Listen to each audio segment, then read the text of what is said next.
Here we go!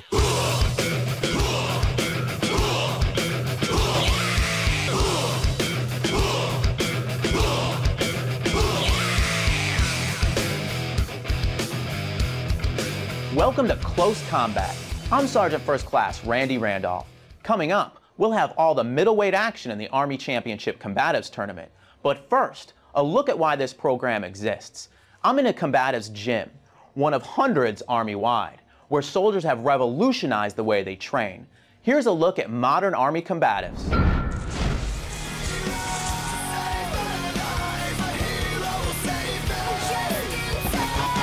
We teach boxing, kickboxing, judo, wrestling, and Brazilian Jiu-Jitsu all in one system in a matter of 4 weeks. Give them drills that they're able to continue training after they leave here and pass that on to their soldiers. So as they're learning to choke people, do takedowns, whatnot, they're also learning how it plays out with a rifle, or how it plays out with a knife or the pistol on you, or how do you know if the opponent is armed? Because imagine, you get in a fight with somebody, how do you know if they have a pocket knife on them? Well, you don't. So that means you have to fight everybody as if they might. The situations that I did come in contact, I didn't have the combative training, and I struggled a lot more to control those people because I didn't know the techniques that I've learned in level 1 and 2 so far that really show you how to control somebody. You know, they can do the 2-on-1 drill where you got a 2-man take down a person and, you know, and then eliminate the threat from that person, which is, I think, one of the best techniques that I've learned so far for a combat scenario. We want them to break through them barriers so they can find the confidence in themselves, you know, that warrior ethos, the defining characteristic of a warrior is the willingness to close with the enemy, and that's the big thing about combatives is, you know, the same thing it takes to get into a fight and to fight someone is the same kind of stuff that it takes to engage the enemy on the battlefield.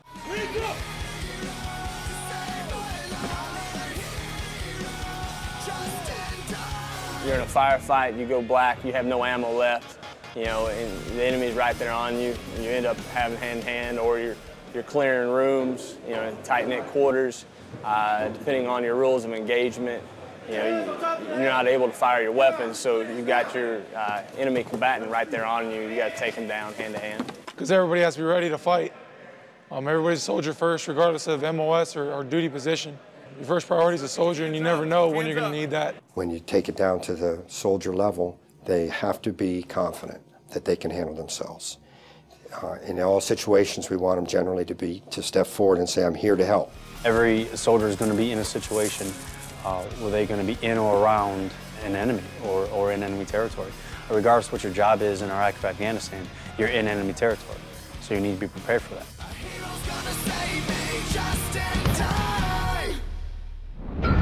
Soldiers train in basic and tactical combatives at the unit level. Their instructors are certified at Fort Benning's Combative School. We caught up with some of the instructors in training in the early weeks of the course.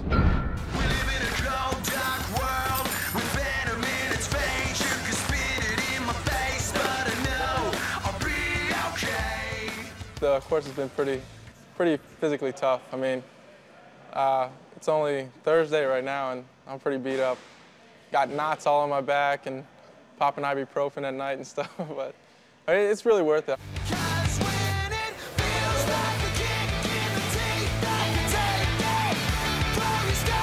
It builds up your confidence. You know, some of the drills that we do, you'll take a punch to the face, let you know that you can fight through it. So.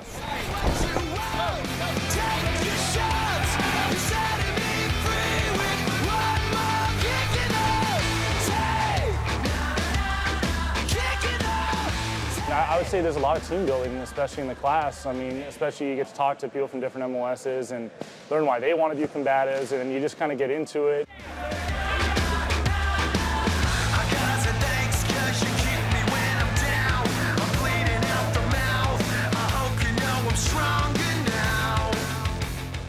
This is kind of one of those fun, esprit de corps building, physically demanding kind of courses that will keep kids coming back.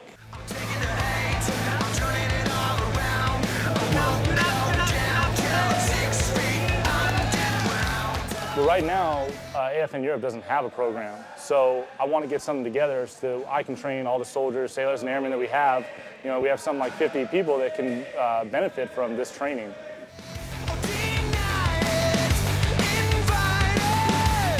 I had privates that would show up, and they've never been in a fight in their life. They're 135 pounds of, you know, timidness. So, you know, I want to do my part to try to prepare them to go into a hostile combat environment.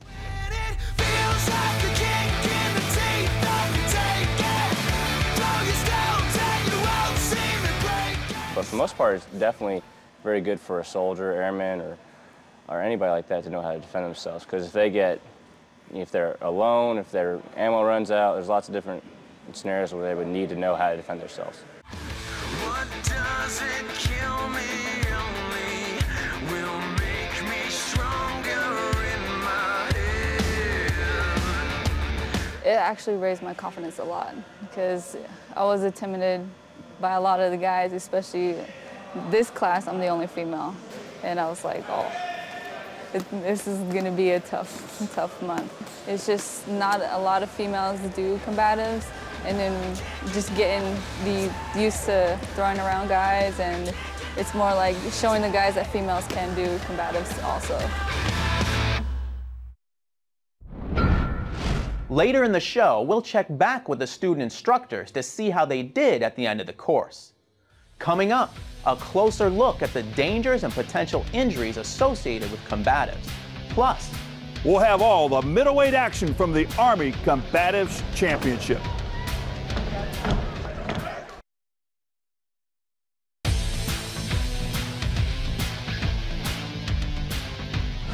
I'm Van Stokes, here with Matt Larson, Director of the Army Combatives Program. Matt, you were ringside at the annual Army Combatives Championship in Fort Benning, Georgia. Tell us about the rules that are in effect for this competition.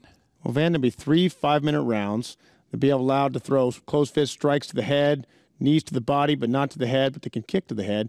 Very similar to mixed martial arts rules, but a little bit more protective. And a major difference you'll see is they'll be wearing their uniform bottoms. It's not very unusual that a soldier would get in a fight on the battlefield wearing shorts. So we have to be thinking about what the real goal here is, and that's preparation for the battlefield. Matt, thanks for enlightening our viewers. Let's meet the fighters in the first middleweight match. Neil Magny and Travis Anderson competed for the bronze medal in this consolation fight. Here's what they had to say right before the match. Well, I mean, there's no better preparation for combat than getting hit in the face. If you can hit in the face, you can pretty much do anything. So it's an awesome experience, and it's a good skill. Mine were pretty good. Yesterday, I won all my fights either through submission or points. I basically controlled my battle buddies or my opponent at the time, just controlled them the whole way. Just use the techniques that I've learned over the past few years and just felt pretty confident the whole time. I do not know my opponent. I just know that he's a little bit taller than I am, so I'm going to go in, try to use my wrestling background, try to take him down, use my ground and pound skills, and win the fight from there. I'm not here to hurt anybody. It's all about just getting combatives out there and showing everybody else that it's actually a good technique to use both on the battlefield and outside the battlefield. It's not just about going out there and hurting your opponent. So Anderson feels he could get hit in the face, and Magny feels he could and perhaps should control this bout. Is that a good mindset, do you think, Matt? It is. You know, Magny made a good point about these being his battle buddies as well as his opponents. You know, remember, they're both soldiers, and they might have to go to war together tomorrow. And both of them are looking forward to it, as you could see in their faces. It looks like it's going to be fun. Well, let's get to the action in this middleweight bronze match.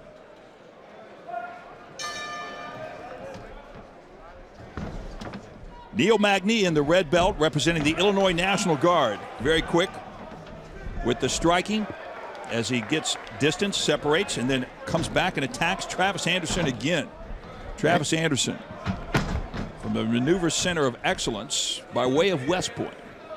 Well, Anderson looks like he really wants that takedown, but Magny seems to have good enough hips to hold him off so far. Now, you have worked with Magny in the past. Talk about his strengths.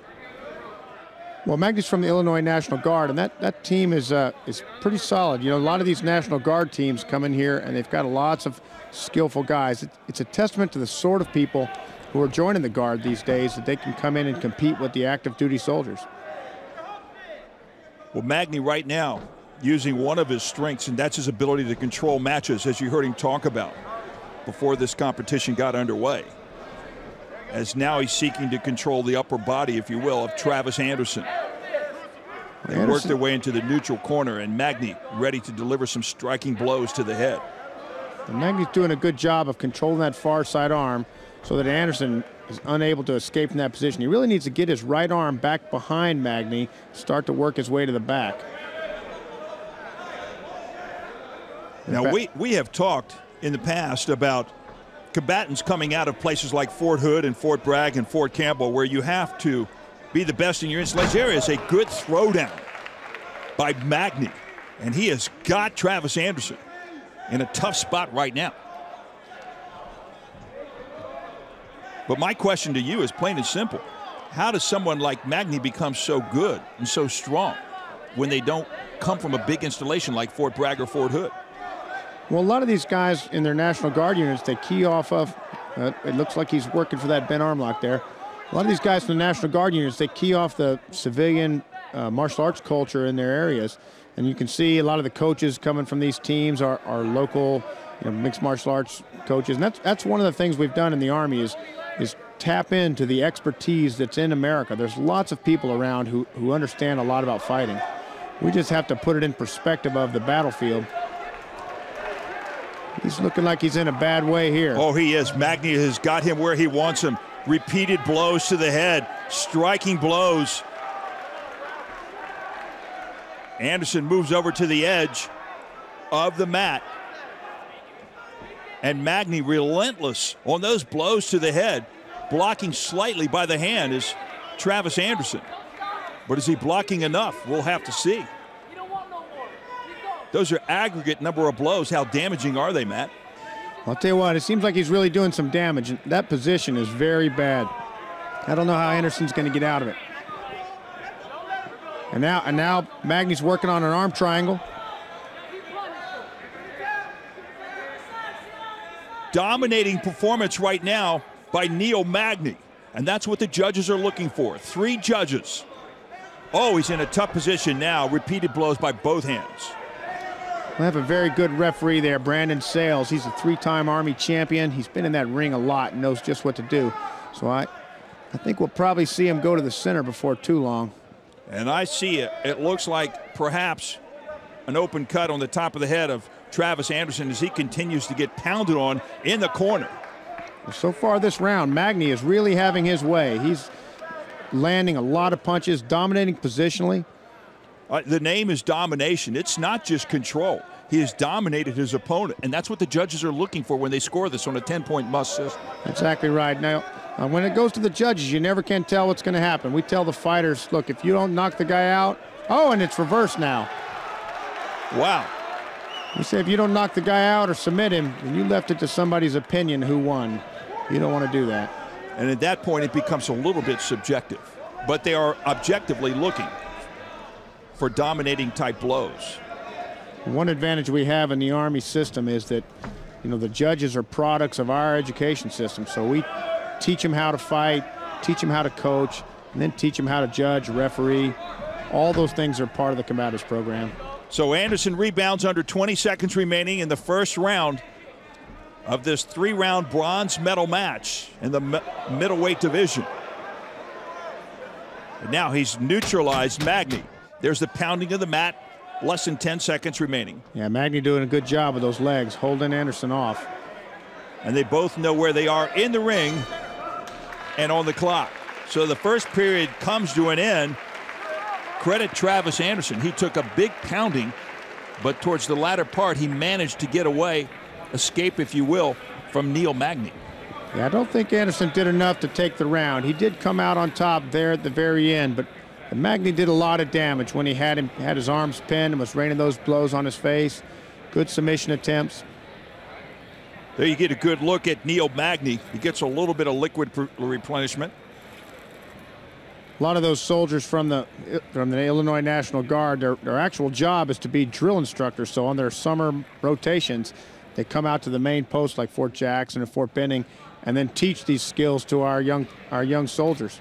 Now you saw the mouthpiece going back into the mouth of Neil Magny. That's a safety device. form-fitted mouthpiece. The gloves that they use, Matt, 4-ounce gloves? They're 6-ounce gloves, and those gloves are actually there to mostly to keep them from hurting their hand. That's the one thing people don't sometimes understand is what the protective equipment is for. For example, in boxing, you see some people wearing headgear. Well, the headgear only protects against cuts and broken noses. It doesn't protect at all against brain trauma. Travis Anderson, a little bit of fakery up top as he looked like he was going to land a blow. Got Magny to flinch, and he goes in for the tie-up, tries to get the full body takedown, but he couldn't get that to happen. So both combatants into the ropes now. Magny did a good job of turning that around, so now he's on the outside, trying to get those knees into the quad. If you were coaching Travis Anderson right now, what would your coaching advice be? Well, what I would say is drive towards your underhook. You can see with his left arm there, he keeps getting into the underhook underneath Magny's arm. He really needed to push that. Looks like that takedown attempt from Magny didn't work out for him. No, it didn't. In fact, Anderson countered it nicely. You can see from this angle, Magny needs to scoot his hips out this direction. If he can scoot his hips, he'll be working towards Anderson's back. And there you see him moving slightly.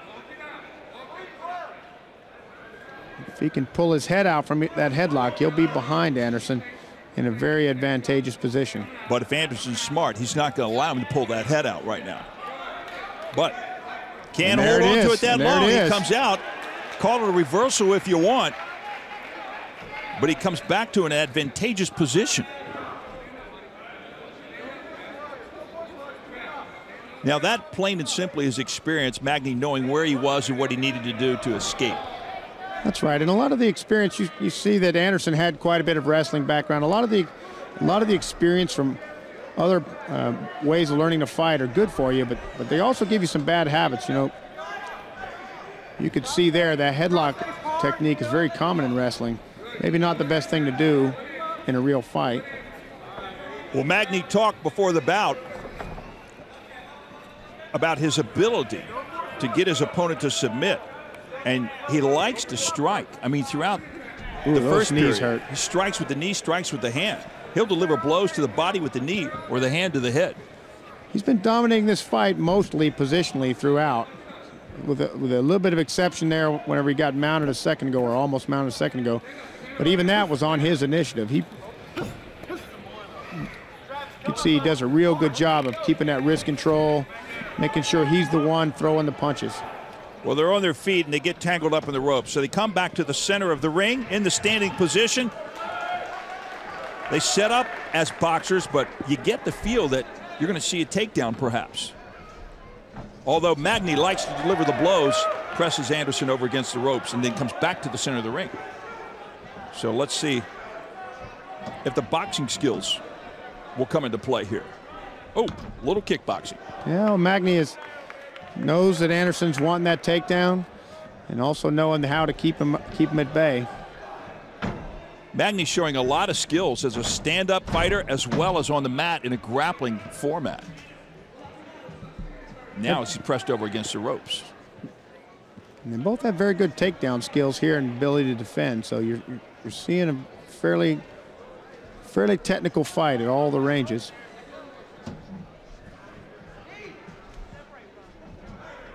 A lot of tie-ups, and Magny says, you know, I'd rather get some distance here and come back to the center and strike him if I can. And Travis Anderson says, I don't want that to happen, so I'm going to the leg. Yeah, Magny's got solid hips. He can keep him out. He's been keeping him out pretty handily. But Magny, as we just said, I think, Matt, is just as adept on the mat as he is on his feet. Displays good skills. You can see he's tying that arm up again like he did in the first round. Neil Magny of the Illinois National Guard, competing for the bronze medal middleweight division. We move down to the 30-second mark remaining in this, the second round. He's doing a very good job of using his hips to take those arms out of the fight. Very good technique. Magny, he is relentless, though, in delivering those blows. Back on their feet, Anderson in an advantageous position. Less than 10 seconds remaining.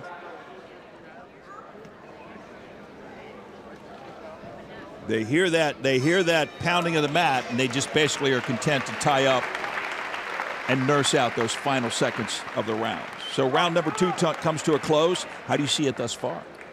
Well, I would say that Magny has won both of the previous rounds, and I don't think there's any doubt on that.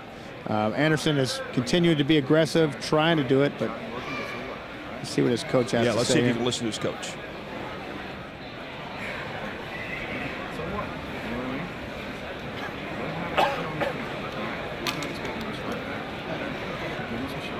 I think he's just bucking him up to be more aggressive in there, keep in the fight. And he knows right now that he's probably on the backside of each of the first 2 rounds. Yeah. He probably wants to say, Travis, you're going to have to put him away. But that might be a tall challenge. Well, Anderson's smiling in the corner there. Looks like he's still in the fight. No, you know, it's been a long 3 days, and here he is with 1 round to go. And he's ready. Reminds me of that that tough opponent. I want to say that Bantam Rooster that just basically comes out and stands up straight. He's ready to go. Moving quickly now is Travis Anderson. And like we were talking about earlier, you know, it's a testament to these guys' tenacity. You know, the real fight on the battlefield doesn't happen after you come out of the locker room and you're like, oh, put me in, coach. It really happens after you just walk 25 miles and you've been out there with little food and you're tired and you fight your way to the objective, and then you have the hand-to-hand fight. So, well, let's talk about the flip side of that if we can, Matt. What about the one that's on the receiving end? You've got to learn to take a pounding. You've got to learn to handle the pressure, and then you have to learn to keep going, such as Travis Anderson right now gets that reversal. Yeah, it was nice, and now he's on top. We'll see if he can do some damage from there.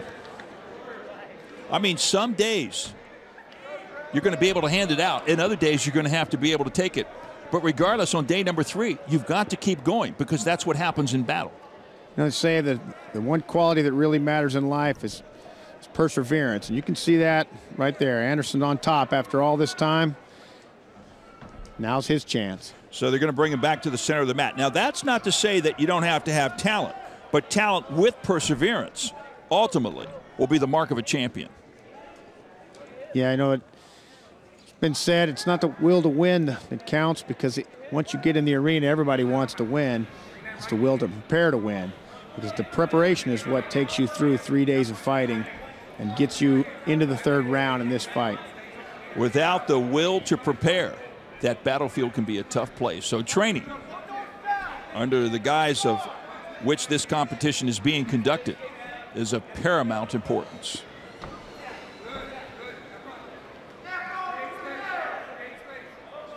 Travis Anderson trying to make good, but that's a nice roll through by Neil Magny.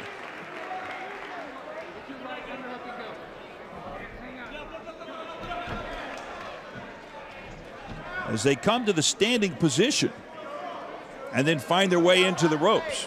Now he's got that front headlock right now on Magny. And Magny can't do much from there. Well, I think actually Anderson's making a mistake holding on to that head. He probably should bring that left arm out. Now you see him down. The choke is nothing whenever you don't have position. And Magny is in the dominant position. And Magny knew probably against the ropes he could not do much, so he kind of needed to bring Anderson back to the center, which he just did, and threw him to the mat. Anderson, powerful, powerful hips, able to roll back over. And he's using those hips and that power to his advantage. In other words, Magny's having a difficult time putting away Anderson.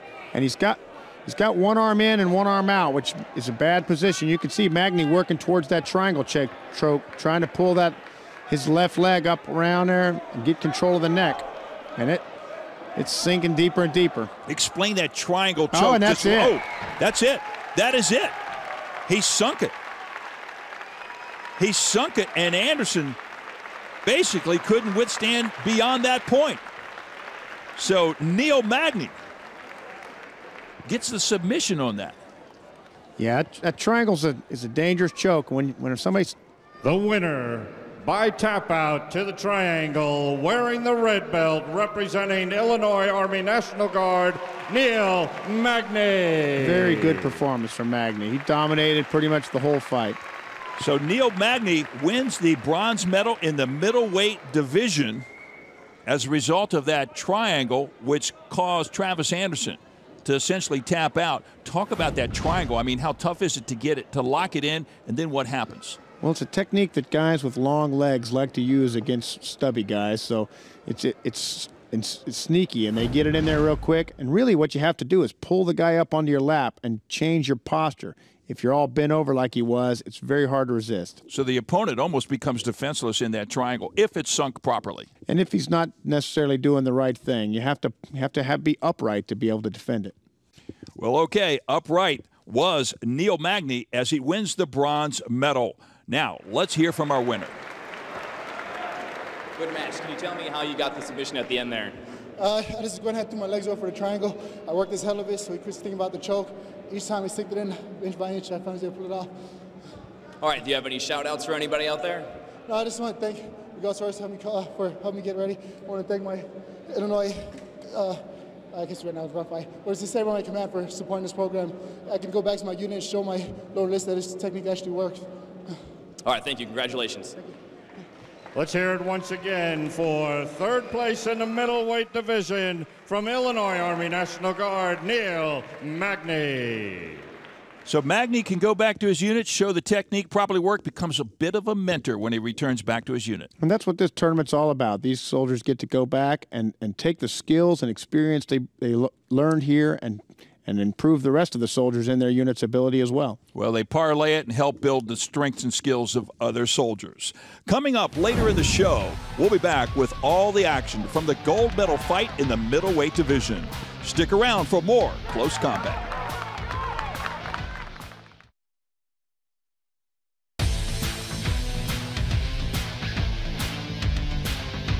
Welcome back to Close Combat. Some of the fighting you'll see in this series is graphic and bloody, but believe it or not, serious injuries are rare in combatives. Ask most fighters and they'll tell you their pride gets hurt more than anything else.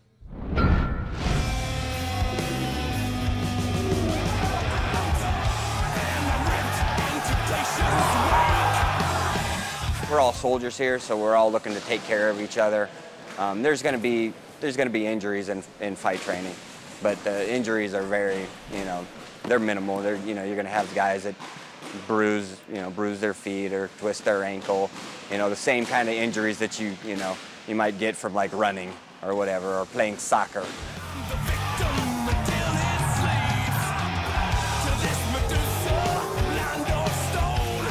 Some injuries in this type of training, most of it is, getting your feelings hurt from getting punched in the face. We don't want to come out here and hurt soldiers. We want to train soldiers, We need live, realistic training, but we also need safe training. We got, let's say we got a classroom of 30 guys out here, but, 20 guys will make it through the course because they're hurt. Well, that defeats the purpose.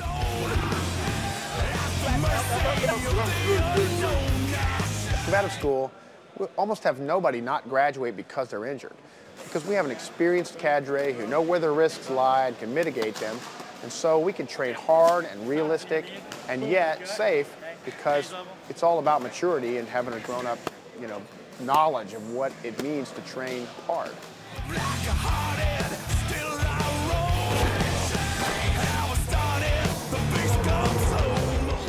And what kind of injuries did you see?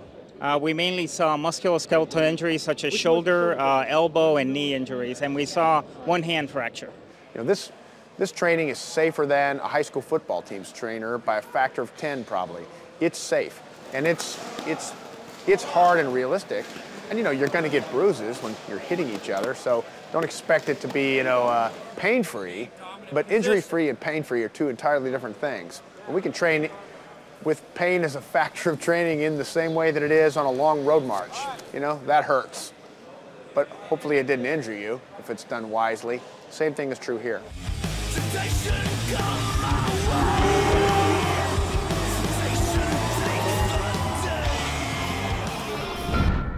Up next, we'll check back with the instructors in training to see how they did later in the course.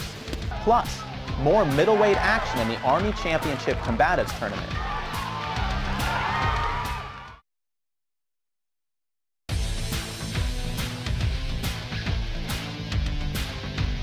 Earlier in the show, we met several soldiers going through the instructor's course at Fort Benning's Combative School. We caught up with them in the final weeks of their training to see how they did.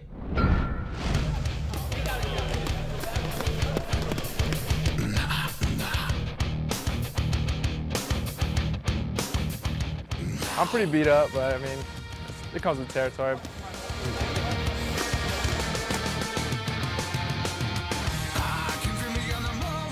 Physically, doing pretty good. Got a couple bumps and bruises. Definitely starting to feel my age.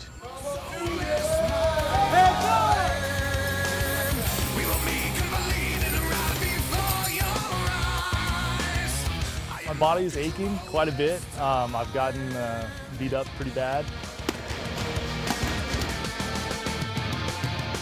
Physically tired, mentally a lot more proficient in all of my techniques that we were taught.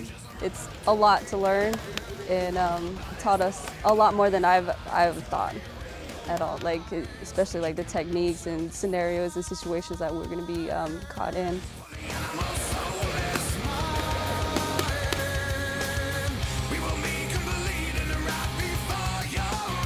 Well, there's always more that you're going to need to learn, whether it be different styles or new techniques. You can always get better. So that's kind of the mindset I have in that. Well, I'm going to take back a lot of these techniques, and the whole purpose of Combatives Level 2 is that we can certify Level 1. So the first thing I'm going to do is put together a class and certify every soldier who is in my unit. And what I want to bring to them is how it can really affect the battle. And learning how to throw a correct punch and throw a correct kick. Passing that down to, your 19-year-old kid who hasn't been in a fight, who's been homeschooled his whole life and really sheltered from the world, and being able to pass that on to him and making him feel the confidence that I feel right now about going into a hostile situation, still being composed and coming out on top. So, I mean, that's something that I really want to pass on. Once they're certified, the instructors will go back to their units and train soldiers in basic combatives. Up next, see the competition in action. We're back ringside for the middleweight championship match in the Army Combatives Tournament, here on Close Combat.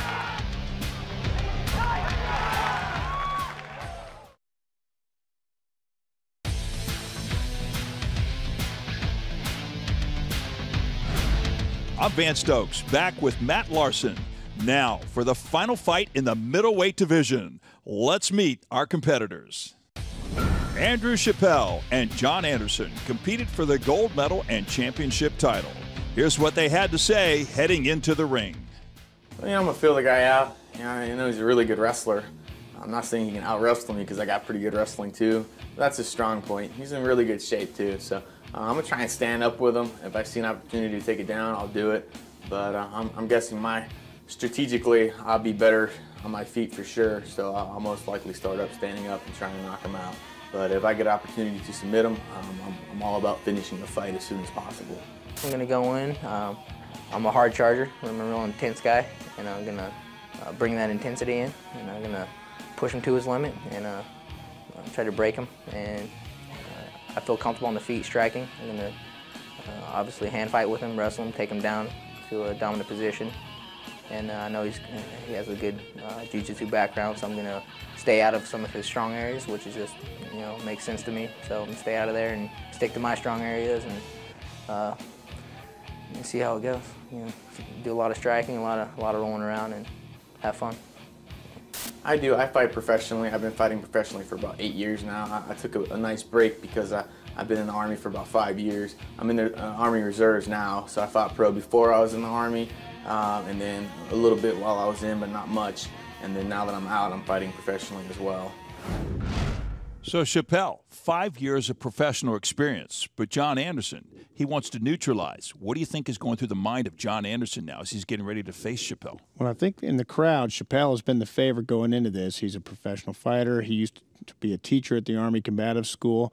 But Anderson's a real gamer, And to become the Fort Benning championship, he beat Troy Thomas, one of the toughest guys in the Army, and he handled him. So he's got a really good shot at this, and it's definitely going to be a war. Do you think that this experience can actually maybe get in the mind of Chappelle, and he might come in perhaps a little confident, maybe too confident? Well, we'll see. Chappelle is a real veteran. He's been in the ring a lot before. He should have the answers. Well, he'll have the questions, and he'll also have the answers, as we're going to see as we go to the action. Andrew Chappelle with the red belt on. John Anderson from the Maneuver Center of Excellence here at Fort Benning in the blue belt. And you heard Andrew Chappelle say that I want to knock him out and get to him. And then you heard Anderson say basically he wanted to neutralize those skills and strengths of Andrew Chappelle.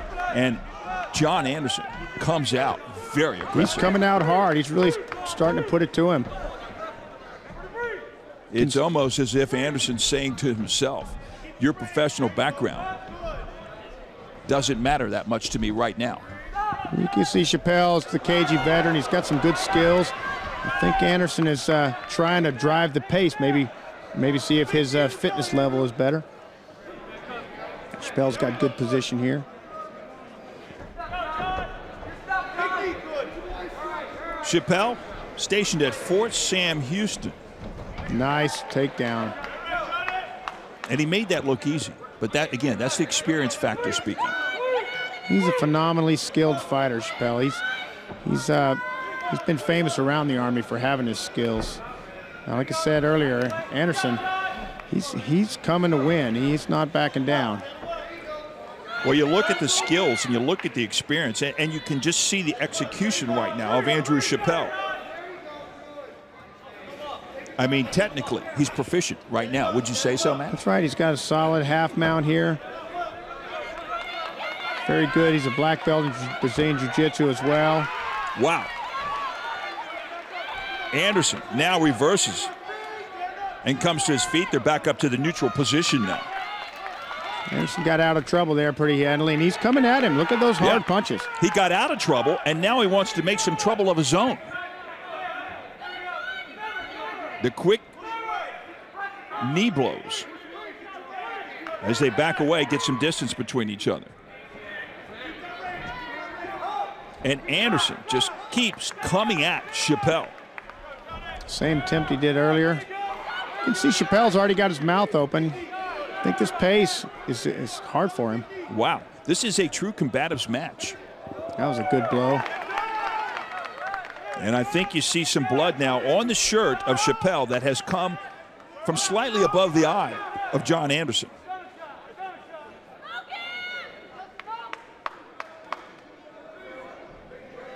Both combatants tying up just a little bit. Both very good wrestlers, too, so you can see the good hips there. He's nice knees. It's that interplay of techniques, that wrestling and judo mixed with Muay Thai, mixed with jiu-jitsu. That's really what combatives is about, is figuring out what works and how they work together. You see a nice blend of all those. I think you used the word earlier, an integration of the techniques of boxing, of wrestling, of jiu-jitsu, martial arts. It all comes together in this competition. That's right. You know, if you're a good wrestler but you don't have good striking skills, you won't be able to set up your takedowns. If you don't have good clinch fighting skills, you won't be the one who lands the knees or hits the takedowns. And relentless is John Anderson as he attempts to just strike his way through this round up to the head of Andrew Chappelle. But the thing about Anderson is he'll strike and then he'll move in for a takedown. Yeah, he's just being aggressive. I think his plan is probably keep pushing the pace, pushing the pace, pushing the pace. Well, he's going to try to get out of this right now. Not sure what Chappelle's working on. He's got one arm in and one arm out, but he's backwards from where he needs to be for the triangle.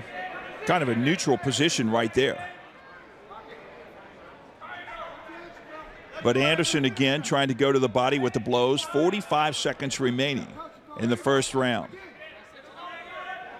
Anderson's keeping the weight down on his elbow there so he doesn't get stuck in that triangle.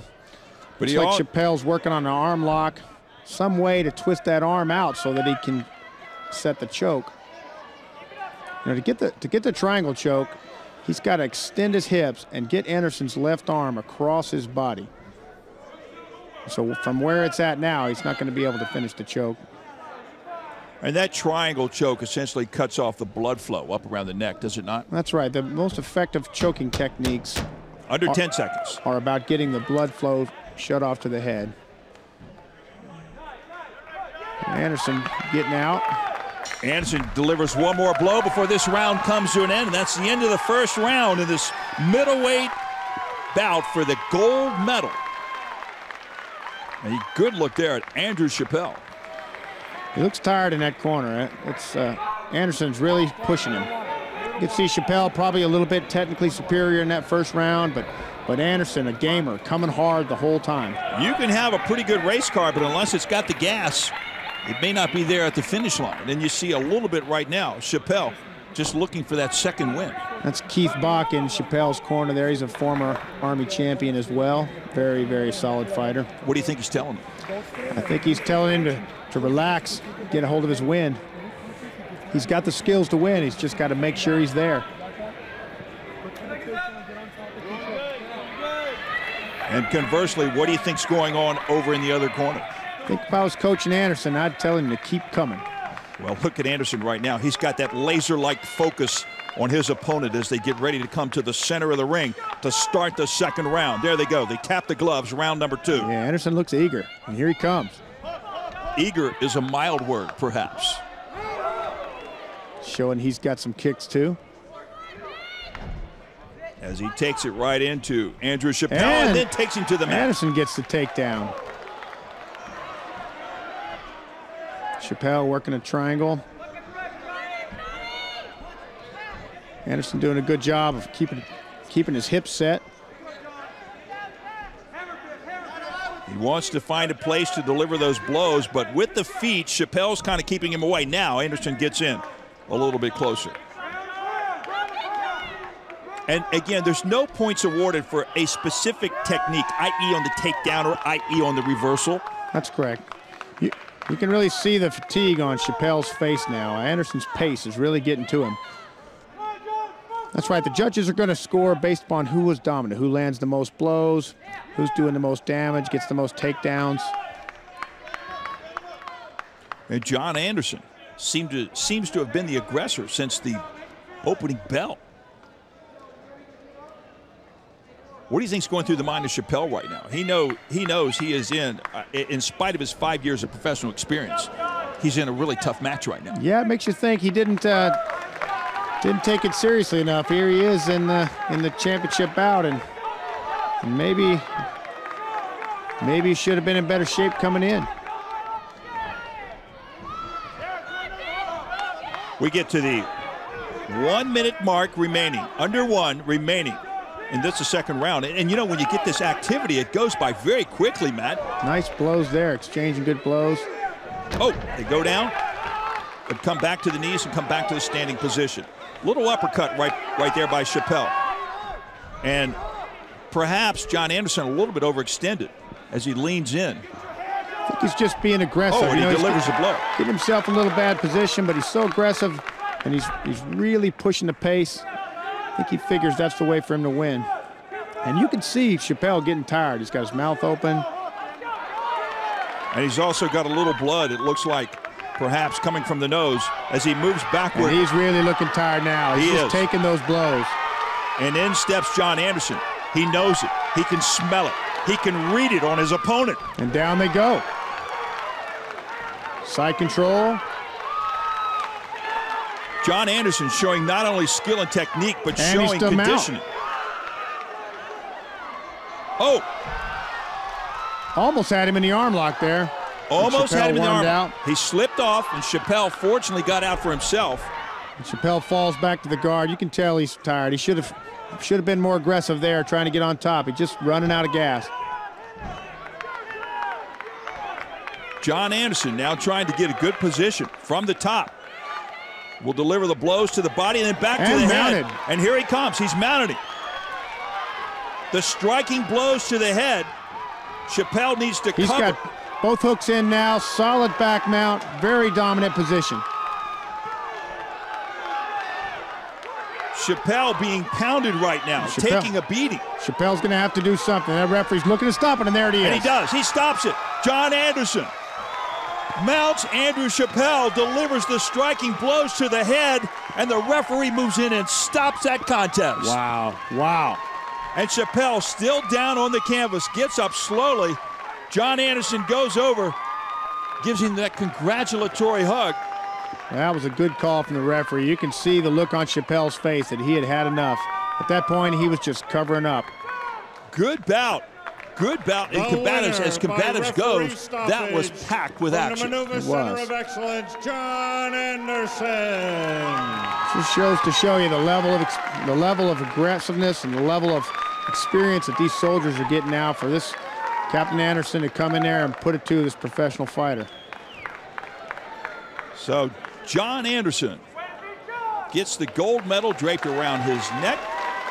He is the middleweight division champion. And Matt, this was a bit of an upset, was it not? It was definitely an upset. Going into it, Chappelle, one of the most experienced and technically proficient fighters in the world, perhaps didn't realize the level this tournament has grown to. What do you think John Anderson learned or had reinforced with him during this bout? You know, if you remember back to his pre-fight interview, he did exactly what he said he was going to do. He's going to come in and put it to him hard and keep going and force the mistakes. And that's exactly what happened. What do you think Chappelle learned? I think Chappelle learned that this tournament is more than he thought it was. It's more than some people think it is, that's for sure. Well, Matt, we've seen a lot of submission holds and a lot of tap-outs. Are these fighters taught lethal techniques in combative training?